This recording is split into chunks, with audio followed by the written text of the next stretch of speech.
Hello, and today we're playing the newest update of By Your Hands. So this continues Vlad's route, and this is the first update in 9 months.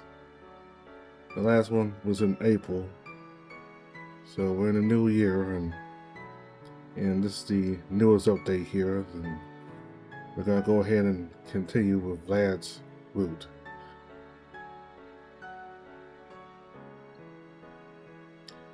Okay, so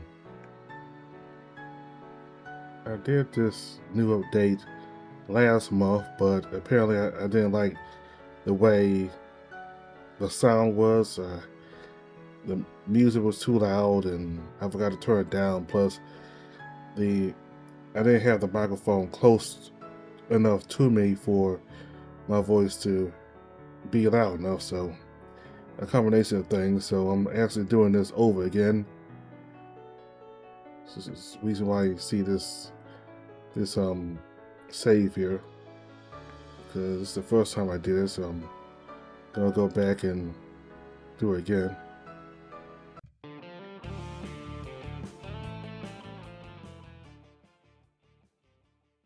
So I'm gonna do day 4 now. Freshman experience. That's what my first class that day was called. It was a required course for all first-year students, meant to help us develop their academic skill to participate in curricular and non-curricular activities in a multi-generational community of learning. So getting us to learn how to learn, or something like that. And what happened to Tucker had always set us back in that department. After welcoming us for what should have been our second day, Professor Reed made sure everyone knew about the announcements from the previous day's morning classes. Then, looking vaguely annoyed that it was even a necessity, she'd done her best to get caught up. The plan apparently had been to start discussing how primaries, secondaries, and apexes all interacted with each other, how each of them fitted in their own social needs, and how those social needs affected one another. How they thought about themselves, how we all thought about ourselves. After that, we would have been assigned a short essay, just 2 pages, double-spaced, 12-point font, on our own life experience and our social needs. Those essays would then be exchanged on the second day of that class with someone of a different social needs, and our assignment would have been to write a personal commentary response to the one we were given to read. I gotta skip this part here.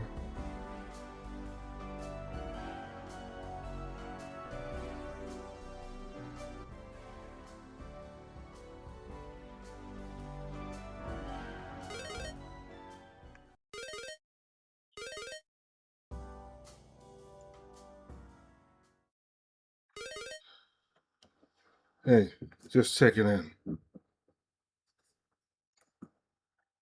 Hey, I'm just getting out of comp. Are you still up for hanging out? Of course, courtyard by the main fountain. Good for you. Sure, sounds good to me.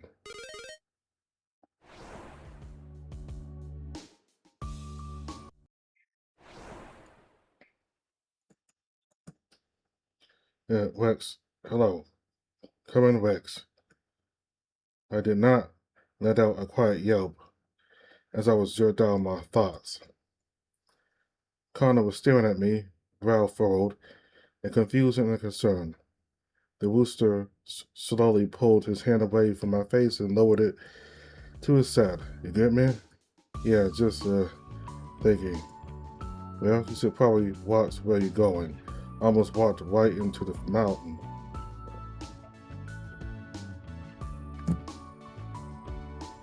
Well, you should probably watch where you're going. Almost walked right into the fountain. Oh, right, thanks.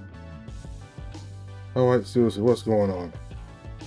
He reached out, setting his hands on my tense shoulders, kneading with his fingers, hunching forward a bit to look me right in the eyes.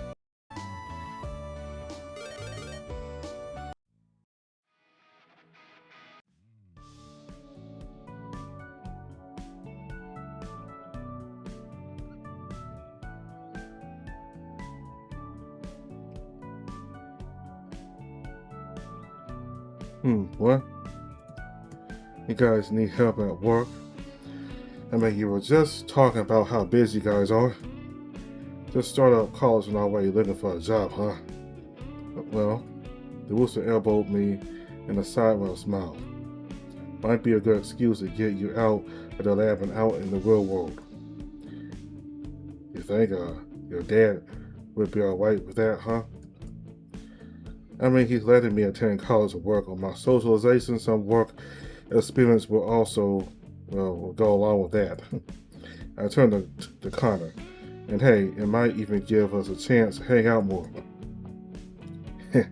Not too sure about hanging out on the job, but another prod in the side with his elbow. If we need an extra pair of hands, you'll be the first one to know. We continued to chat while finishing off our food, going back and forth, wandering from topic to topic, and it was nice, if a little awkward at first. Finally hanging out with both of them again felt good. Even if I was still thinking about what might have happened between Camille and Vlad. Rex? What? Still spacing out, huh? Sorry, I was just thinking. You know that's a dangerous pastime, right? He reached over to ruffle his hand against my scalp. I helped pouting, but couldn't help leaning into his touch a bit while Camille watched on and laughed at our antics. What were you thinking about? Dare we ask? It was hard to not visibly flinch. Just, stuff. Stuff, huh? Things too. Maybe even topics. Another huff. But now the struggle was to keep the corners of his mouth from perking upwards. Something like that, huh? Camille? A small pause as I tried to think of how to go about asking what I wanted to ask.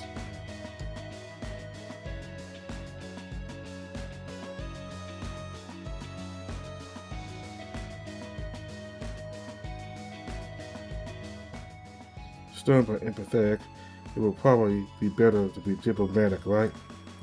Yeah, I'd say I'm doing pretty good. Why? He straightened up in his seat, looking right at me. Well, like I said, I was worried about what might have happened to you. And when I heard that you were talking to Vlad, I just thought, glad to hear about that. A deep breath to keep my shoulders and jaw loose as his posture grew more defensive. Hi.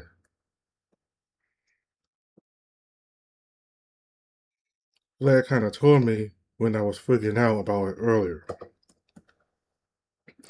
Both the crocodile's ears twitched, then one flipped as he looked away.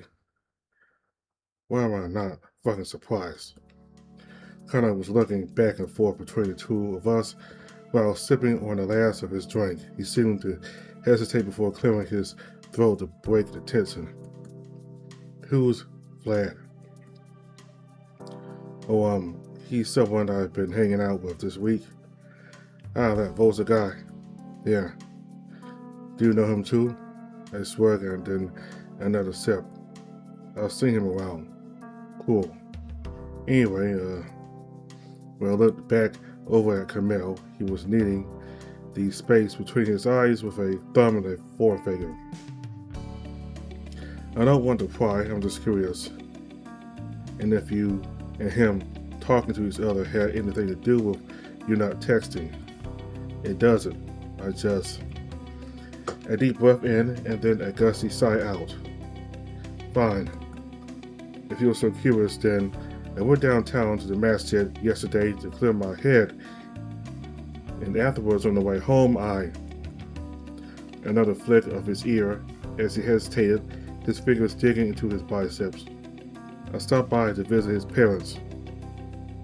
they're really big fans of the football team, and considering what happened to Tucker, I figured I'd go by and check in on how they were doing. Even as I made a vague sound of understanding, my brow furrowed and confusion. Vlad's parents were fans of the football team. Were they that close with Camille, with Tucker? And what did that mean when it came to Vlad? Was that why? Before my thoughts could get too tangled up with each other, the crocodile snorted and looked back over at me. So, you've been hanging out with Vlad, huh? He was peering hard at me, almost like he was looking for something. I didn't want to meet his gaze for too long, but still locked eyes with the crocodile, if only to let him see my sincerity, while I drew myself up and crossed my arms too. Yeah, why? What have the two of you been doing together? I shrugged my stiffened shoulders in response. Just talking about stuff. Schoolwork and what happened to Tucker, mostly. You know, just getting to know each other. I am supposed to be working on my socialization, right? Considering his reaction when I asked about freaks on Monday, I figured it wouldn't be a good idea to admit it, or to admit I've been going there to watch Vlad shows too. Camille continued to stare at me for a moment longer, but I guess he didn't find whatever he's been searching for. He sighed again, kneaded the bridge of his snout again, and slumped back in his seat. Why? You have a problem with it? The crocodile hesitated. Then he huffed and shook his head, continuing to keep his gaze lowered. No, I guess not. His hand moved up to rub over his face as his shoulders slumped. He's not a bad guy. He's just going through some stuff, I guess. And I guess you two hanging out together might be okay. Maybe it would even. His expression grew pensive and didn't want to interrupt whatever train of thought he was following, so I just stayed quiet and watched him. His eyes met mine, then flicked away. He shifted in his seat, uncomfortable, apprehensive. I couldn't tell, and the moment passed by too quickly. Listen, man, I don't want to tell you to stay away from him or anything, but just be smart about the things he tries to get you into, okay? And if he tries to, make you do anything weird, you can come and tell me. Weird. He kept his gaze averted while snorting and lashing his tail. Yeah, you know. Just anything you're not comfortable with. Okay. I blinked and then nodded. That seemed to be enough to reassure him. Okay. Deep breath in. Slow breath out. Anyway, I think it's about time we should probably all get going.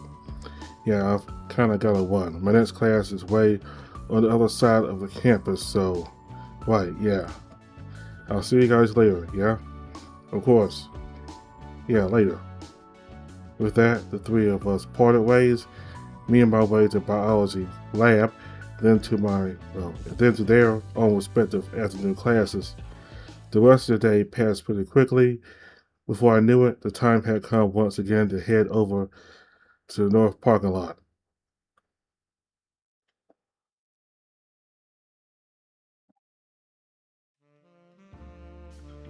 Just like he said, the vulture was there waiting for me, his usual crooked smile firmly in place. Hey, you ready to go? Yeah. And so we went, with no other words exchanged between us, just a nod of the vulture's head in the general direction of McCree's before he turned and started walking. Me following along at his side, him keeping his gaze forward, the sound of our footsteps on the pavement and the noise of the city traffic filling the silence between us. Alright, out with it. What's on your mind today? Huh? My steps faltered as I looked over at him. You got that look on your face again, like something bothering you, but you don't want to be the one to bring it up for whatever reason. He across the bridge of my snout. It was almost scary how easily he could read me. Or maybe I was just that bad at hiding my thoughts. Are you still bothered about what happened with Camille? I flinched. He was 2 for 2. I mean, well, it's just, you said you talked to him last night, right? And when I talked to him at lunch, he said he'd gone over to your house to check in on your parents, and it just got me thinking. Well, don't. He came by to visit my parents. He and I exchanged a few words, and then he went home. That's it. Okay.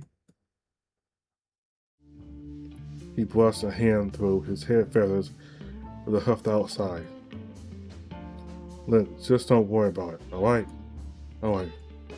Not wanting to step on the vulture's toes figuratively, any more than I already had, I looked ahead and tried to think of something else to talk about.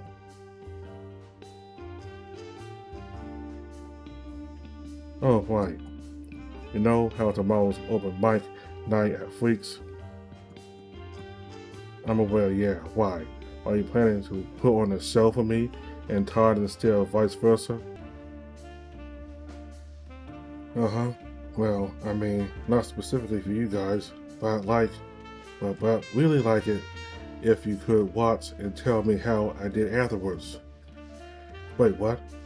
He stumbled to a stop and turned to stare at me. You want to perform at Freaks?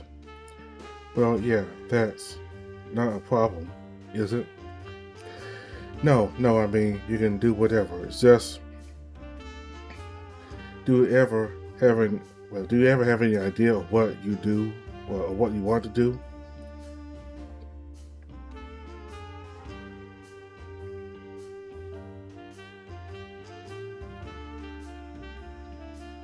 Do you even have any idea of what you want to do? I opened my mouth. I said it.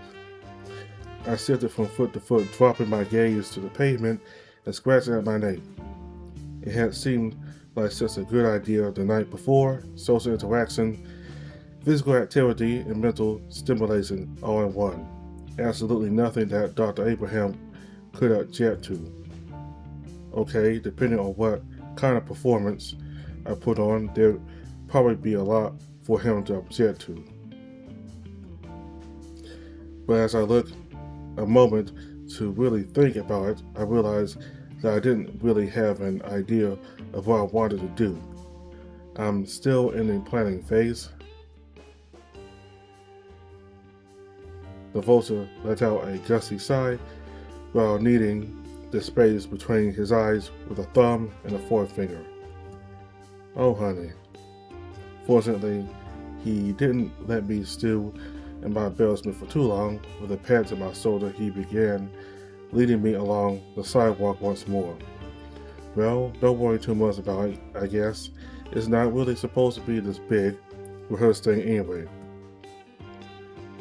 That's what open mic means, letting the patrons, no matter who they are, have their moment. I could already see at the stares of all those other patrons of me, judging, probing, examining the highlights, exposed to everything as they have to do on purpose. There's this, text.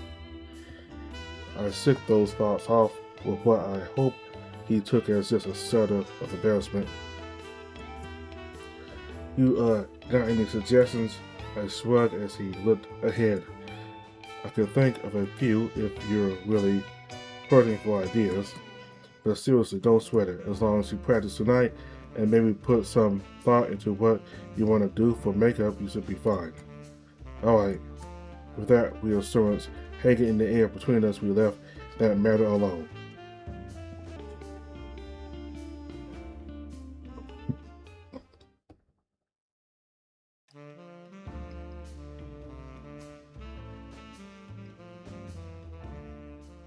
We were already approaching McCree's. Anyway, just a few paces further down the sidewalk, a minute or so waiting for the crosswalk light, and then we stepped into the parking lot. Victor and Todd were already waiting for us, and he's in a band too. Honestly, I think you get along pretty well together. Somehow, I sincerely doubt it. The snake huffed, taking a sip of his drink while looking away from the bat and catching sight of me and Vlad. His expression brightened up as he waved to us. Yoo-hoo, Vlad, let's over here. And as soon as we made our way over, oh, gee, you two would not believe this. It happened. What happened? It happened. What happened? Confused and frustrated, I looked from the snake to the bat to the vulture and back again. Giddy, weary, and nonplussed, respectively. Trust me, you do not want to know. So, there's this guy I've been talking to. A bit on the younger side, but he's not too young, you know. He's one of those big, rough and tumble, manly, muscular manly types. What does that mean? Anyway, we've been talking back and forth, silly news, you know the drill. And the text is going by itself like that. I waited for a few moments to make sure the snake didn't have anything else to add before replying. Well, congratulations. I'm happy for you, Todd. Thank you, Boo. At least somebody here is. He huffed and pouted at Victor and Vlad. Right, on a completely different topic. Oh, fuck you. Get over here and fuck me, yourself, coward. Anyway, as I was saying, Rex here has something special going on too. Right, Rex? Huh? I blinked, saving myself out of my thoughts, which most definitely has nothing to do with Todd getting over there and, yeah, right. Right. Now? The bat perked an eyebrow upward while the snake perked up in general. Apparently, he's been so inspired by seeing us on stage that he wants to try it out for himself. Oh, really? Right. So you're going ahead with it, huh? Yeah, I mean, tomorrow is open mic night. Well then, I look forward to watching and seeing what you got. Oh, Wex, you're gonna have so much fun. Do you need any pointers? I can do your makeup if you like, making you to the second biggest queer.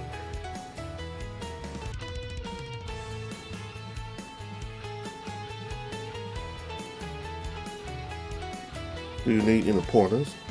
I can do your make. Do you need any pointers? I can do your makeup if you like, make you to the second biggest queen who ever snatched a wig.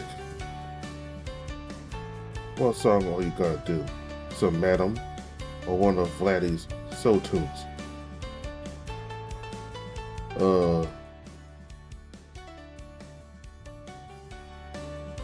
Oh honey, that's what I said.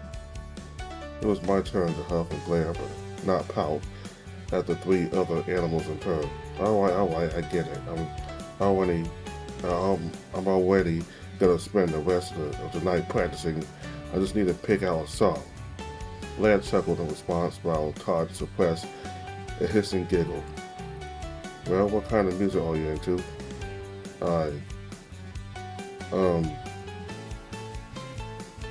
Like, I trailed off in embarrassed silence. In truth, I had never been allowed many media experiences that were curated and approved by Dr. Abraham, aside from what Connor had been able to sneak through onto the lab intranet for me. So it wasn't like I was up to date with the current top 40 hits or whatever. Finally, with a heavy sigh, I looked over at Todd.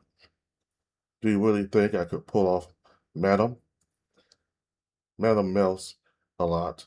The singer he'd sung me back When we met on Tuesday, I had been able to look up a few of her songs and the time stamps, and they did seem pretty close to the performances I'd seen at Freaks. High energy, flamboyant, free. Sweetie, nobody can pull off Madam but Madam. But if you're gonna be up on stage, you should be lip syncing the best.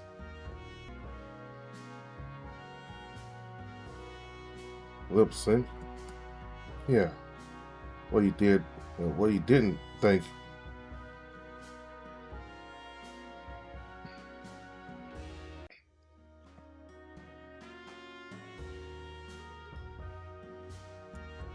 Lip sync? Yeah. What? You didn't think we sang the songs ourselves, did you? Kind of. Then again, that did explain how they were able to change their voices to fit the music so well. The three of them exchanged looks with one another, seeming amused by my display of ignorance. Fortunately, they didn't tease me too much for it.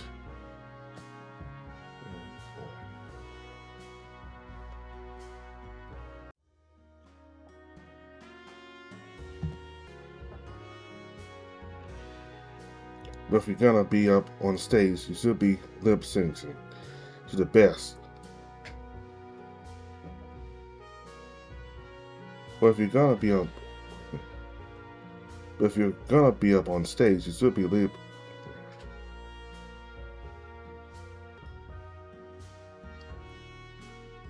But if you're gonna be up on stage, you should be lip syncing to the best.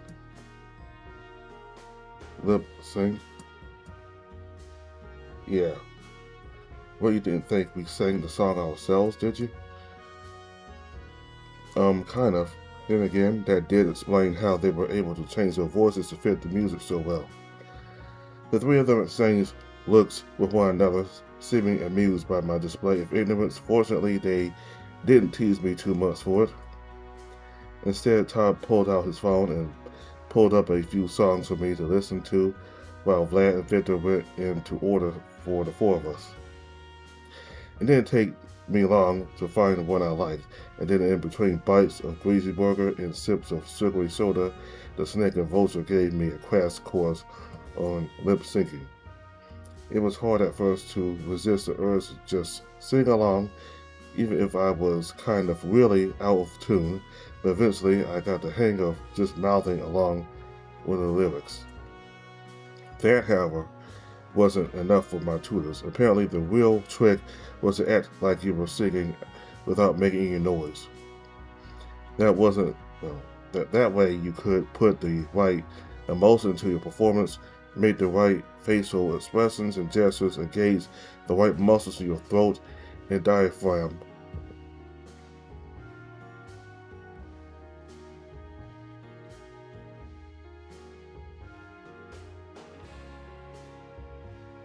That way, you could put the right emotion into your performance, make the right facial expressions and gestures, engage the right muscles in your throat and diaphragm to look like you were the one singing.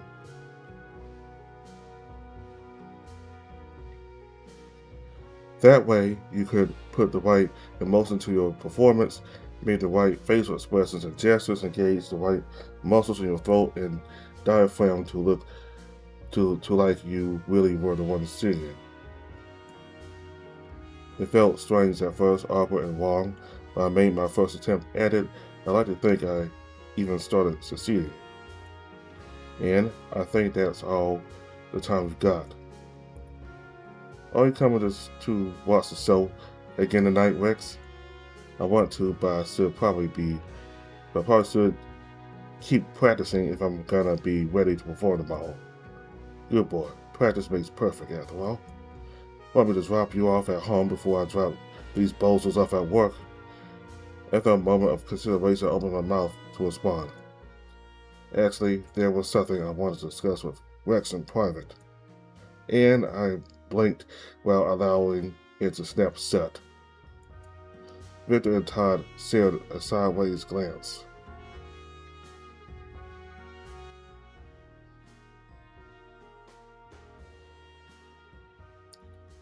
and blinked while allowing it to snap shut. Victor and Todd shared a sideways glance with one another, knowing, just like on Monday, but a little more bemused than amused now. The bat perked up an eyebrow while the snake hissed out a light sigh. Are you sure you'll have time for that? Sure. I'm sure. It's not that far of a walk. White Rex, right. There, see? Just tell Ricky I might be a couple minutes late.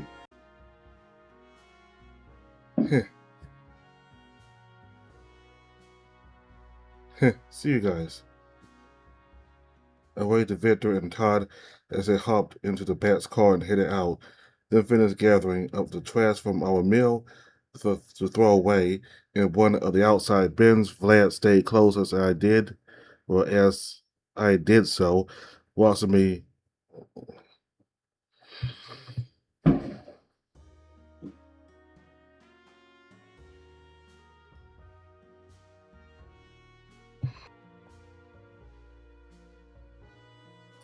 All right, but if you take too long, I'm taking your first sit. Bye, Wex. See you in the mall. Have fun, you crazy kids. See you guys. I waved to Victor and Todd as they hopped into the Bat's car.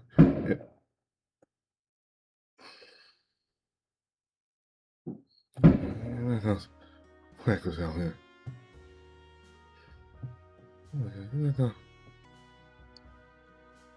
All right, but if you take too long, I'm taking your set first. All right, but if you take too long, I'm taking your set first. Bye, Wix. See you tomorrow.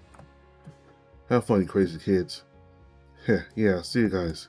I waved to Victor and Todd as they hopped into the vet's car, headed out, then finished gathering up the trash from our meal to throw away in one of the outside bins. Vlad stayed close as I did so, watching my every move with a small, amused smile. As soon as I was done, he jerked his head in the direction of the road. Walk with me. I kind of thought that was a plan. I laughed. He didn't. Lead the way. Awkward, growing a little more concerned by the minute, I moved to follow the vulture as he turned and stalked off in the direction of the lab complex.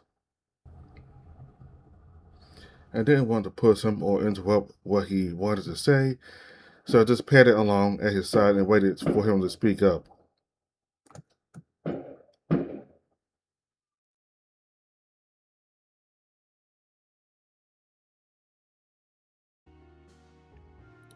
All right, but if you take too long, I'm taking your first set. Bye, Wex. See you tomorrow. Have fun, you crazy kids. Yeah, see you guys.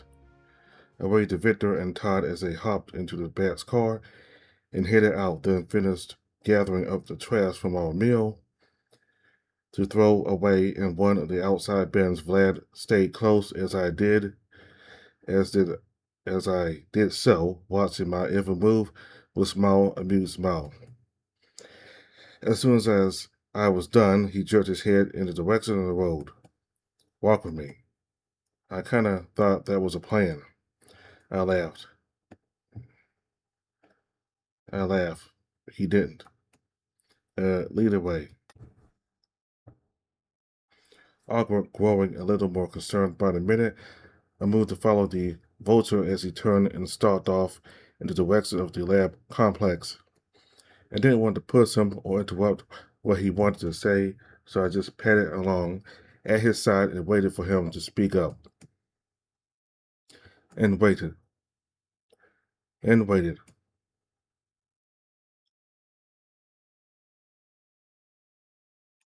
Hey, yeah, yeah.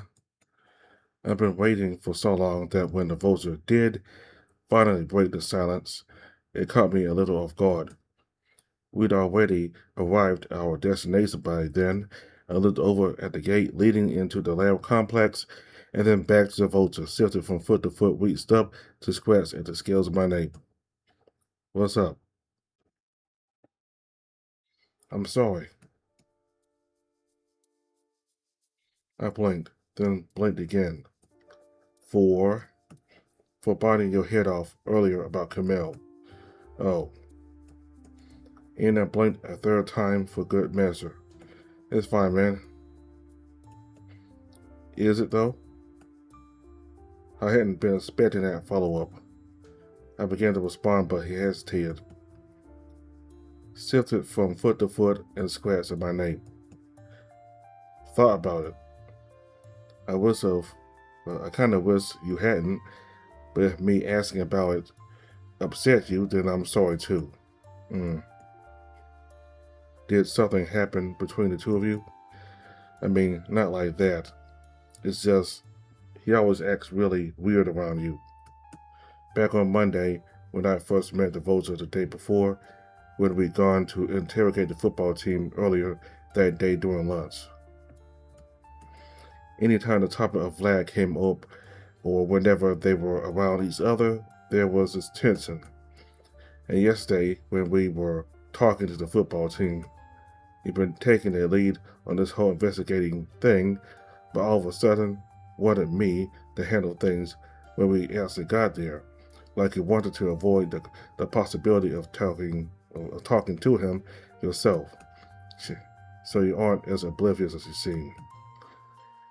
After taking in a slow, deep breath, the Vulture looked away from me while crossing his arms. It looked to me like he was thinking too. All right, fine, you got me. He and I used to be friends in high school. I jerked outright. I blinked yet again, startled. You were? Why hadn't I known about that? Why didn't Camille or Vlad tell me? Yeah, then we drifted apart. We had different interests and started running in different circles and just ended up being too different to bother hanging out with each other. His grip on his bicep tightened. I see. I didn't really. There had to be more to it than that. And if he tries to, make you do anything weird, you can come and tell me. Hey, Vlad. Can I ask you something and not have you bite my head off for it? No promises, but I will apologize afterwards if I do. What is it? Well, when I was talking to him earlier today, he was surprised that you and me were hanging out together. Honestly, he kinda got a little weird about it. A sharp snort as the Vulture's scowl deepened. Let me guess, he warned you not to let me groom you into my degenerate lifestyle? What? No. I mean, that wasn't what he'd been trying to say, was it? He just wanted to make sure I was doing okay, and that I knew if I got uncomfortable about stuff, I could talk to him, that's all. I mean, he's been one of my best friends for years, so he was just looking out for me. I wasn't sure if that was the right or the wrong thing to say to the Vulture at that moment, but it was the truth. I was sure of it. I see. The Vulture was looking at me, peering right into my eyes, searching for something, when he took a step toward me and then back up. Nowhere he took another step towards me, then another. He was getting pretty close. I could feel his body heat as he leaned in, sending a wave of prickling over my scales. I swallowed and took a deep, steadying breath. His scent was strong in my nostrils. Avian musk, male, familiar, Vlad. Is this making you uncomfortable? I mean, not really. Good. How about this?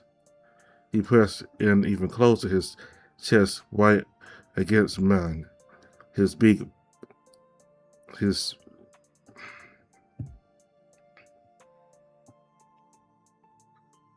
And how about this? He pressed in even closer, his chest right against mine. His beak brushed my snout, making the heat blooming across my scales flare all the hotter in his hand.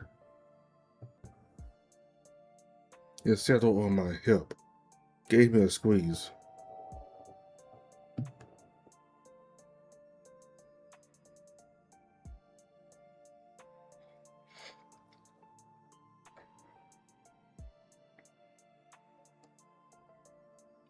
I settled on my hip, gave me a squeeze, felt around, his fingers tracing over my torso through my shirt, then sliding further down to tease against the waistband of my pants, then further to run along my fly.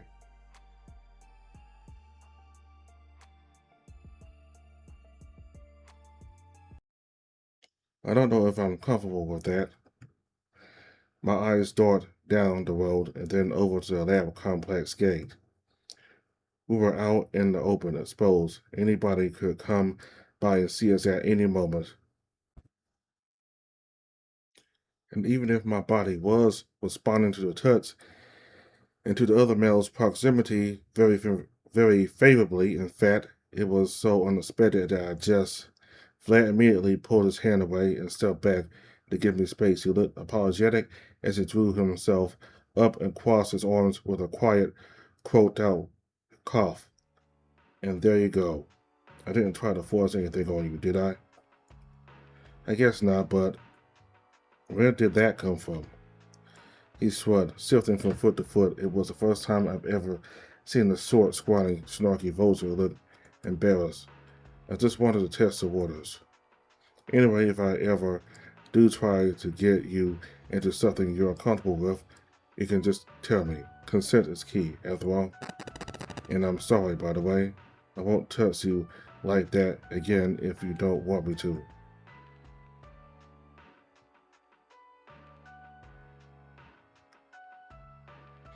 I mean, don't get me wrong, I did like that a lot. I glanced downward. It was pretty obvious just how much I liked it, and when I felt his gaze lingering heat bloom across the bridge of my snout, I knew. I just, time and place, right? He croaked out a quiet chuckle while holding up a placating hand. Don't worry, I get it. And when we are in the right time and place, well, I suppose we'll see what happens, won't we? I swallowed and nodded. Images of just what might happen between the two of us already filling my mind. Yeah. After another brief moment of appreciating my reaction, the vulture took another step away and looked back the way we came. Anyway, I still get going. Yeah, still flushed and distracted, I took a deep breath to steady myself before I sighed it out. Are you gonna be late for work? Probably, but it's fine. Rick is cool about it, as long as we got a good reason. You're probably gonna meet him tomorrow, as a matter of fact, so if you want, I can introduce you. Sure. I'll meet you at the north parking lot and we'll walk over together. Sounds like a plan.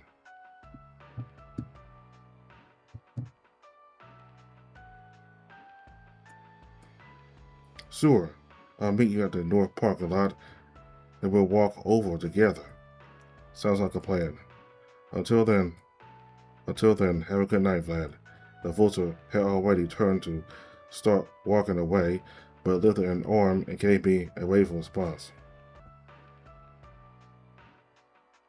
I, meanwhile, headed through the lab complex gate to make my way home, already looking forward to what the next day had in store.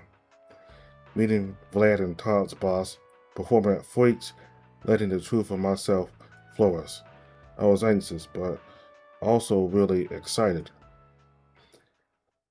A deep breath in, slow and steady, as I glared at the thing which had ruined my good mood. It was sitting on my desk in the room, looking almost innocent, familiar enough so to only draw a heaved out sigh from deep within me. Embarrassing, especially after I glanced over the scribbled note stuck to the brown paper bag next to it. Need a fresh biosample for some tests I'll be running overnight. Please provide a handover when I arrive this evening.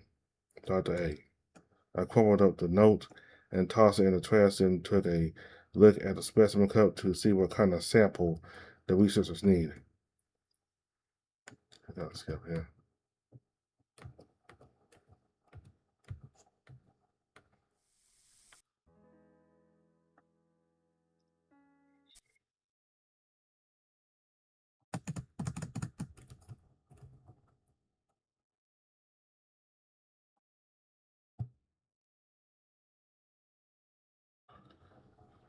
What's I occupy myself with until Dr. Abraham arrived?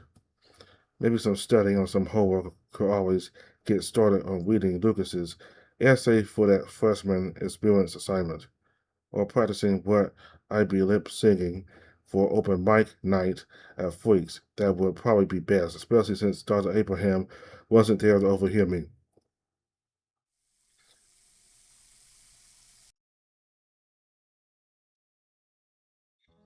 Hey, been a while.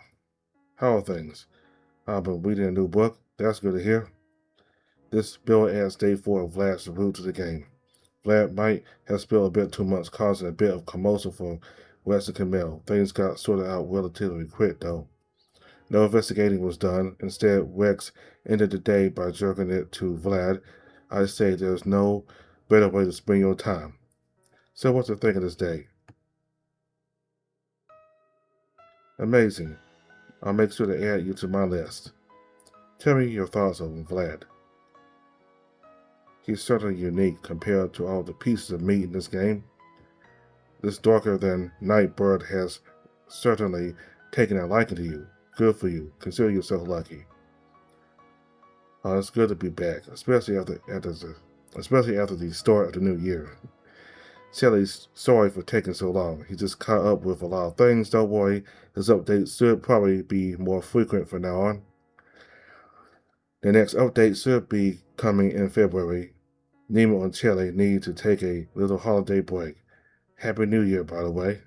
The team's really excited to show what you got for you guys. They've got a kick in their step. Shelly especially thinks that 2026 is going to be an amazing year for them. For today's fan art, we instead have a music track composed by a Cadmium. You're listening to it right now. Shelley was talking to him about potentially making a version of the title theme song with the Del with a Delta Room light motif, uh, light motive, and this is the result. Pretty nice, huh? You can check him out here. Make sure to tell Shelley no. Make sure to let Shelley know on Twitter, Itch.io, Discord, Blue Sky if you have any fan content related to any of his games, be it fan art, music, or whatever. Tell Charlie to get Baritro to bloom out hiatus. It's getting a little lonely. Today's rule of the is number 23. Whether you should give up or keep trying all depends on how you want to be dying. I don't know what this means. Maybe it has something to do with regret. I don't know. I didn't come up with the rules. I just say what's winning to me. On an unrelated topic, I wanted to talk about something real quick. Don't worry, it's not going to take long. I exist on a plane of existence outside of the game's setting. I don't really, I don't live with Rex, Connor, or anyone else.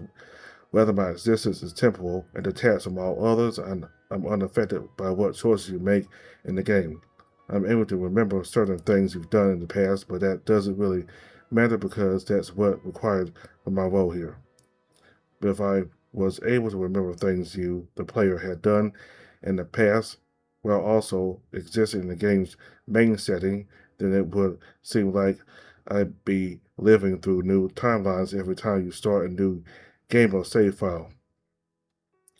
Because I remember previous playthroughs, I act differently because I know because I now know what would happen, especially I would be a slightly different me in every playthrough. This is a bit of a weird question, but how would you react if you were in that scenario, constantly going through the same life over and over at the behest of an unknown higher being?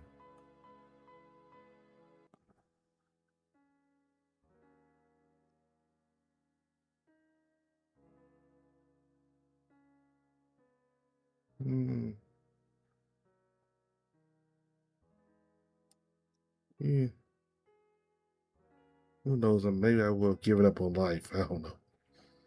That's something magical. Also, I don't know.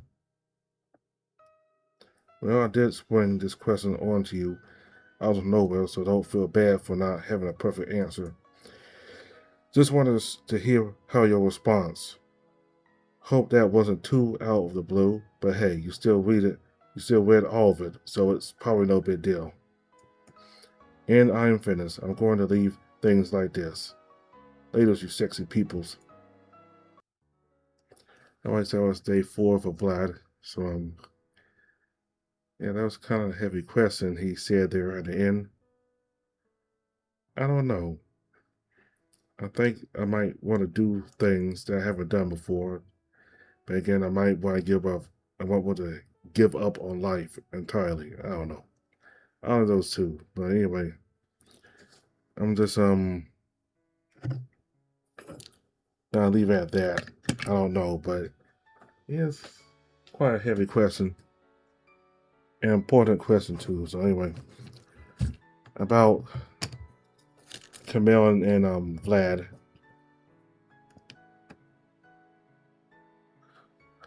Both of them used to be friends in high school, and there was the falling out. So Camille's attitude and towards Vlad, if you played Camille's route, then you have a good feeling, while Camille is kind of awkward when talking or dealing with Vlad. And the reason why is because he's kind of homophobic. And his dad, who is a scientist, is very homophobic. So he gotten that from his father, and I think he also comes from a culture where that's frowned upon. So I'm assuming he's come from modern day Iran, and that he's also a Muslim. So people there are a lot of people there are very conservative. So his father kind of, he had those.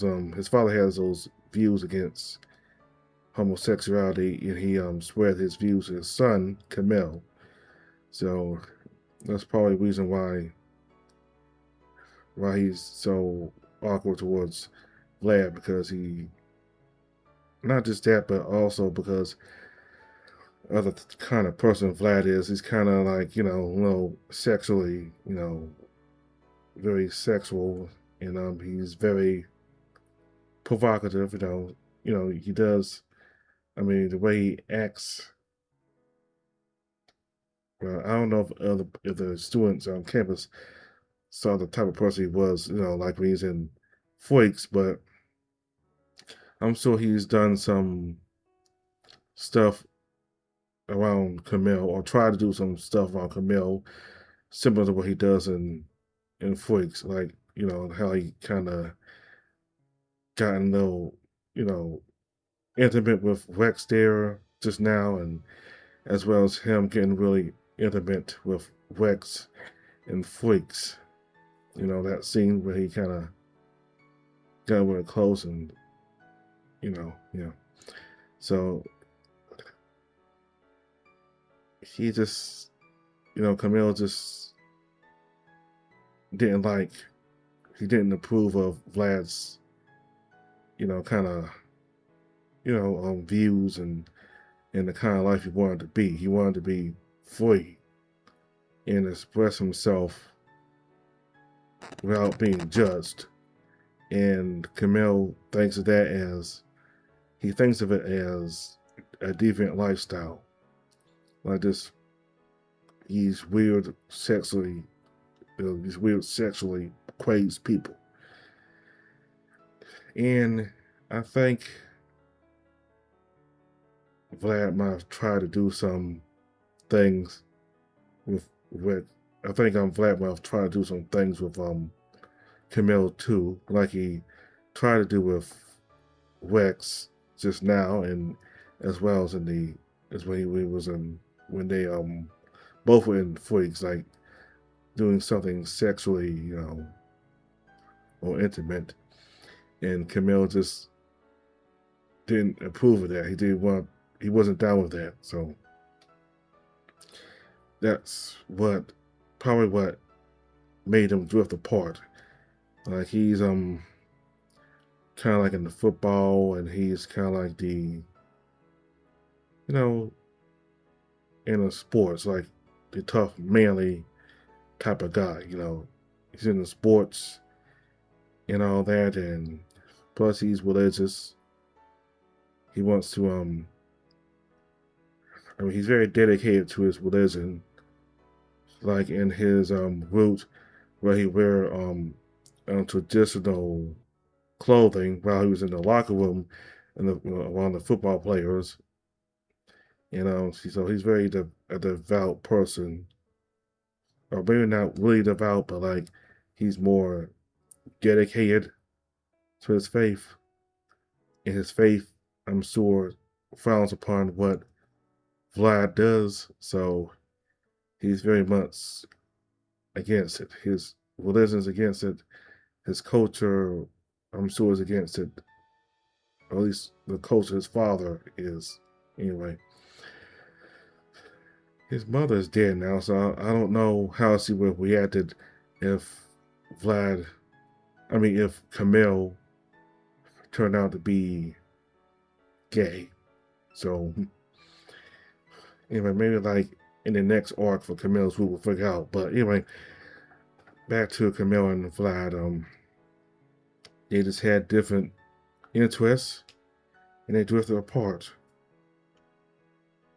Okay, that's exactly what Vlad told Wex. They were different people, and they were different people who were not interested in what the other person was doing, really. So they drifted apart, and they just don't speak now. So